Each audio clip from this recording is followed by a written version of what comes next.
삼국지 연의를 보면 정말 숨막히는 전투 장면도 많이 나오고 가슴이 웅장해지는 장면이나 엄청난 계책을 발휘하는 장면도 나오면서 삼국지 정사보다는 연의가 훨씬 재미가 있죠. 그런 명장면들 중에서도 굉장히 돋보이는 장면이 하나 있는데요.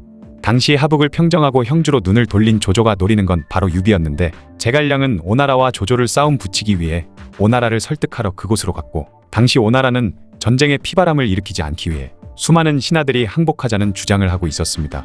하지만 제갈량은 혼자서 오나라의 똑똑한 참모들을 이빨만 까서 다 작살내버리고 결국 적벽대전을 이끌어냈죠. 오늘은 제갈량이 오나라로 건너가 모두를 설득시킨 희대의 설전에 대해 이야기해볼까 합니다.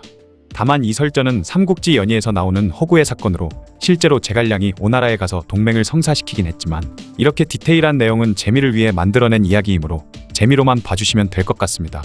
당시 유비의 든든한 백이던 유표가 세상을 떠나고 그 뒤를 유종이 잇게 되었는데, 그는 얼마 안가 조조에게 항복하고 말았죠. 그렇게 위험에 처한 유비는 장판교에서 장비가 활약하고 제때 관우와 제갈량이 지원군을 이끌고 와서 겨우 조조군으로부터 도망칠 수 있었지만, 이후 조조군을 상대하기 위한 대책이 시급한 상황이었습니다. 이에 유비의 참모로 있던 제갈량은 오나라와 동맹을 맺고 조조와 맞서야 한다며 그들을 설득하기 위해 혼자 오나라로 건너가게 되죠. 이때 조조는 오나라에 서신을 보내 항복할 것인지 아니면 나의 100만 대군과 전쟁을 벌여 오나라를 불바다로 만들 것인지 정하라는 협박을 했습니다. 그러자 오나라 대신들은 전력의 차이가 10배 이상 난다며 대부분이 전쟁을 반대하고 있던 상황이었죠. 이때 제갈량은 오나라의 참모들을 먼저 만나 설전을 벌이게 됩니다. 제일 먼저 강동의 현인이라고 불리는 장소가 나섰는데요. 과거 손책이 손권에게 자리를 넘겨주면서 바깥일은 주유에게, 안의 일은 장소에게 상의를 하라는 유언을 남겼을 정도로 뛰어난 인물이었죠. 장소는 제갈량을 보고 그의 새치혀에 놀아나 오나라를 위험에 말려들게 할 수는 없다고 생각하며 제갈량에게 물었습니다. 현덕공은 공명선생을 얻었을 때 물고기가 물을 만난 듯 기뻐했다고 하던데 어찌 형주를 빼앗기고 신야에서도 도망쳐 강하에 숨어 있는 것입니까? 라고 물었죠. 이때 제갈량은 이들과의 논쟁에서 밀린다면 오나라를 움직일 수 없다고 생각했습니다.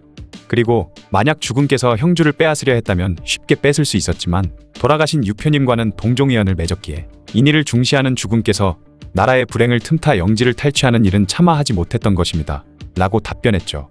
이에 장소는 그게 무슨 소립니까? 공명선생은 스스로를 관중과 악의에 비한다고 하시더니 그런 사소한 일과 감정을 버리고 대의를 위해서 움직여야 하는 것이 마땅하지 않습니까? 라고 하는 것이었습니다. 그러자 제갈량은 연암에서 조조에게 패배했을 때는 신야의 병사가 1000명도 남지 않았고 장수는 관우 장비 조음밖에 없었습니다. 이런 힘으로 조조군과 정면으로 맞서는 것은 스스로 죽고자 하는 것이지요. 이것을 피하는 것은 병가에 늘 있는 일입니다. 또한 신야는 작은 땅이라 모든 것이 다 부족했는데 그런 상황에서도 나의 뛰어난 계책으로 하우돈과 조인을 물리쳤던 것입니다. 그리고 수만 명의 백성들이 주군의 덕을 흠모하여 뒤따라 오다 보니 잠시 위험에 처할 뻔했던 것인데 이는 주군의 인애를 보여주는 것이지 비참한 패전이라 볼 수 없습니다. 옛날 초나라의 항우는 싸울 때마다 승리했지만 해아전투의 패배로 한고조에게 멸망하고 말았습니다. 승패는 병가에서 자주 있는 일로 일부 승패만으로 모든 것을 논한다는 것은 경솔한 일입니다. 라고 하니 장소는 아무 말 못하고 물러날 수밖에 없었죠. 그러자 이번엔 우번이 나섰습니다. 우번은 제갈량에게 조조의 군대는 100만이나 되는데 선생께서는 어떤 대책이 있으십니까? 라고 물었죠.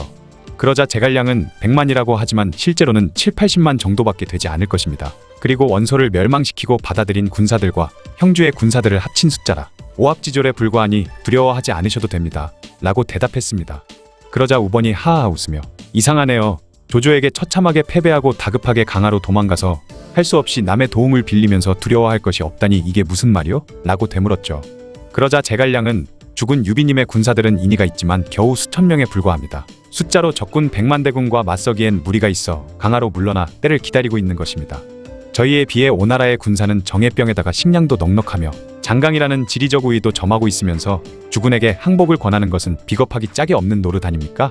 이에 반해 우리는 적은 수로도 조조에게 대항하려 하는데 조조를 두려워하지 않아도 된다고 해도 당신들이 할 말은 없을 것 같은데요? 라고 대답하니 우번 역시 꿀먹은 벙어리 마냥 조용히 있을 수밖에 없었습니다. 그러자 이번엔 보질이 나서서 제갈량에게 물었죠. 당신은 고작 소진과 장의의 달변을 따라해 우리 오나라를 전쟁에 참여하게 만들 셈인 것이요? 이에 제갈량은 소진과 장의를 달변가로만 알고 있는 것 같은데 그 둘은 당대의 호걸이었습니다. 소진은 6나라의 재상을 지냈고 장의는 2번이나 진나라의 재상이 되었을 정도로 두 사람 모두 나라를 지탱한 대단한 인물이었습니다. 하지만 당신들은 조조가 보낸 협박편지 하나만으로 항복하려고 하는데 감히 소진과 장의를 논할 수 있습니까? 라고 대답했죠. 그러자 설종이 벌떡 일어나더니 그러면 조조는 어떤 인물입니까? 라고 물었습니다. 이에 제갈량은 두말할 필요 없이 한나라의 역적입니다. 라고 대답했죠. 그러자 설종은 조조는 이미 한나라의 3분의 1을 차지한 위대한 인물이요. 또한 민심도 그에게 기울고 있으며 하늘도 그의 편입니다. 조조를 역적이라 한다면 과거 순왕이나 우왕, 무왕, 진왕도 모두 역적이 아니겠습니까? 라고 하는 것이었습니다. 그러자 제갈량은 설종에게 그 입 다무시오 라고 소리치더니 당신의 말은 부모도 없고 주군도 없는 사람이 하는 말 같소. 조조는 조상 대대로 한나라의 녹을 받으며 한 황실의 은혜를 입었는데 한나라가 쇠퇴하자 나라를 멸망시키고 천하를 먹으려고 하고 있습니다. 그럼 당신에게 묻겠소. 당신의 주군인 송권님이 쇠약해지시면 조조처럼 주군을 업신여기고 이 오나라를 멸망시킬 생각입니까? 라고 하자 모두 아무 말 못하고 장내가 조용해졌습니다. 그러자 조용히 육적이 일어나더니 제갈량에게 물었죠. 조조는 현재 한나라의 승상이면서 상국이던 조참의 후예입니다. 하지만 유비님은 스스로 황손이라고는 하지만 우리가 알기로는 집신과 돗자리나 짜던 촌부였는데 어떻게 두 사람을 견줄 수 있겠습니까? 이에 제갈량은 대답했습니다. 황제께서 우리 주군을 만났을 때 황실의 후예임을 밝힌 바가 있습니다. 또한 한고조께서도 평민의 신분으로 천하를 통일하셨는데 주군께서 돗자리와 집신을 짰다고 한들 그게 무슨 욕이 되겠습니까? 이름 높은 가문 출신인 조조는 항상 한 황실을 칠 기회만 엿보고 있는데 그 죄가 오히려 더 크지 않겠습니까? 라고 하자 육정 역시 아무 말 못하고 찌그러졌죠. 그러자 엄준이 비꼬듯이 물었습니다. 공명선생의 달변에 저희가 꼼짝달싹 못하겠는데 대체 어떤 경전을 읽고 그토록 박식하게 되었는지 알려주시지 않겠소? 라고 하는 것이었죠. 그러자 제갈량은 제가 방금 한 말을 듣지 못한 것입니까? 출신이고 관직이고 가문이고 아무 상관이 없다고 말했는데 내가 무슨 경전을 읽든 뭐가 중요합니까? 과거 강태공이 어떤 경전을 읽었다고 들은 것이 있습니까? 한나라의 장량과 진평 같은 이들이 경전에 능했다는 말을 들은 적이 있습니까? 저는 쓸데없이 책이나 읽고 허송세월을 보내진 않았습니다.